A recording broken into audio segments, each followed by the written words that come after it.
Ants might seem tiny, but they do some heavy lifting for the environment without you even noticing. We are BigHomeProjects.com, your go-to website directory for trusted contractors and job opportunities, and here are how ants affect the environment and biodiversity. Number 1. Soil aeration and nutrient cycling. Ants dig tunnels that loosen up compacted soil, letting air and water reach plant roots easier. This helps plants breathe and soak up nutrients better while speeding up the natural recycling of organic stuff in the soil.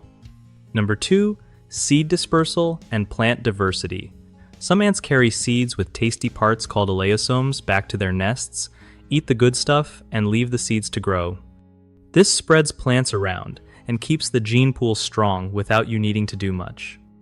Number 3. Natural pest control. Ants hunt down bugs that munch on your plants, cutting down pest numbers naturally. Unlike sprays that kill everything, ants target just the bad guys, helping your garden stay balanced and healthy. Number 4. Decomposition and organic matter breakdown. Ants act like tiny recyclers, breaking down dead leaves and insects. Their nests become nutrient hotspots that feed the soil and help plants grow better. Number 5. Habitat creation for other species. Ant colonies build mounds that become homes for other critters like beetles and small reptiles. Protecting these nests can boost the variety of life in your yard or local park. Number 6. Food source for various animals.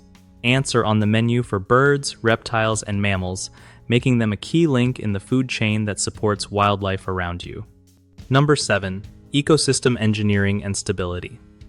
Their tunnels help control water flow in soil, reducing erosion and helping ecosystems bounce back after storms or droughts. This keeps your local environment strong and healthy. If you want to support these natural helpers and boost your garden or land's health, visit BigHomeProjects.com to find trusted local contractors who specialize in eco-friendly landscaping and biodiversity projects.